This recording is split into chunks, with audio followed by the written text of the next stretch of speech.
Hey boys and girls, this is Wildman Willis here, and I'm doing a review of AEW's latest pay-per-view, Fyter Fest. So, basically, we got to watch this for free on Bleachers Report. This is basically a way to entice you to watch their next pay-per-view that you actually got to pay for. So, all in all, I enjoyed this show. One of the better wrestling shows that I've seen in a while. A lot of action. I know a lot of people was kind of disappointed in the pre-show because it was a lot of comedy stuff. But I look at it like this. You get the comedy stuff and all that done in the pre-show, so you can have all the seriousness with the regular show. So I think that's the strategy that they are doing. So to start off, we had a three-way tag team match with the Best Friends versus SoCal Uncensored versus Private Party. This was the first time I ever seen Private Party before, and they did pretty good in the match. Everybody did pretty good in the match. And this was a killer way to start off the show. One of the better tag team matches I've seen on anybody's wrestling in the past year. SoCal Uncensored is amazing. And even the Best Friends was pretty cool. They had a better match this time around than the match they had on the first show when I first got a chance to see them. So, the Best Friends won that match. Hell of a match. Everybody put their foot forward. And Private Party is a team that I'm interested to see later on down the road. Then we had Ali versus Leva Bates. That was kind of a boring women's match. Nothing really to write home about. So, Ali won the match, but it was just a typical women's match. It wasn't nothing really exciting. And they had a hardcore match with Michael Nakazawa versus Alex Jabali. And this was just a silly hardcore match. I had no complaint about it because it was just a pre-show match. And Nakazawa, of course, won that match. So it was just something to have on the show for the pre-show. But then we got to start watching the real show. So we had Chima versus Christopher Daniels to start off the match show. And they had a hell of a good match. I enjoyed it. It was going back and forth. You could tell these guys have wrestled each other many times before. Chima won the match. It was a pretty good opener. Then we started off with the ladies three-way. And everybody going into this match thought Nyla Rose was going to win because she was fighting two little Japanese girls, Ryu and Yoka Sasaki. I guess that's how you pronounce the girl's name. Don't get me the line. But I was surprised that Rio won the match. And going in, it just looked like Nia was going to kill the girls in the ring.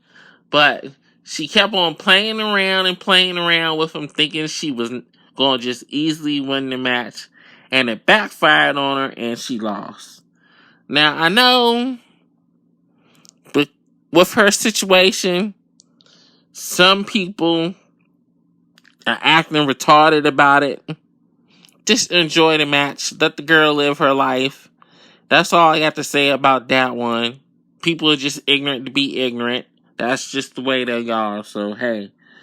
Then we had Adam Page versus Jimmy Havoc versus Jungle Boy versus MJF.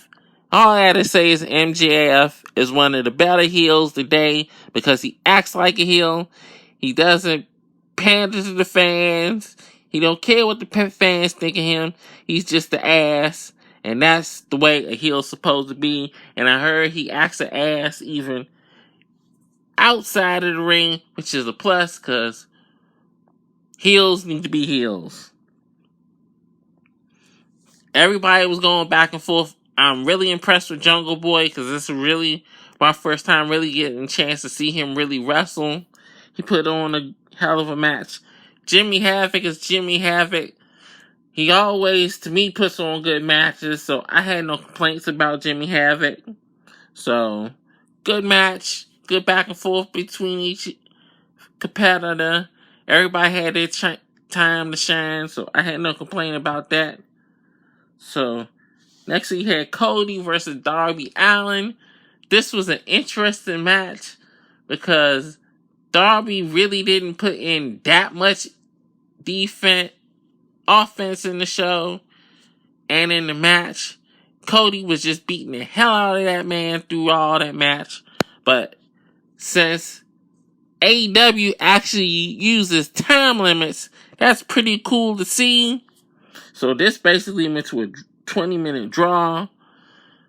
But the story going out of it is Shawn Spears using a chair and cracking that joint over Cody and splitted the back of his head open, and that joint looked nasty. So I guess that's going to be the feud going in with Shawn Spears, the former Ty Dillinger, going after Cody. Then the official main event was the Young Bucks and Kenny Omega versus the Laredo Kid and the Lucha Brothers.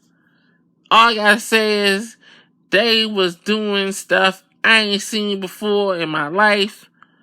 So many moves. Everybody was killing it in the ring. And one of the most talked about things in the match is the entrance. The Young Bucks came out there as Ken and Ryu with the Street Fighter music, and I was getting hyped off that joint. Then Kenny Omega come out that joint as Akuma. That was cool to see. All 6 people in the ring should be commended because that was a hell of a match. It was stuff I ain't never seen before. Of course, you know the Elite won. So, if any match out of this night to go back and look at, that's the match to go back to look at in this night.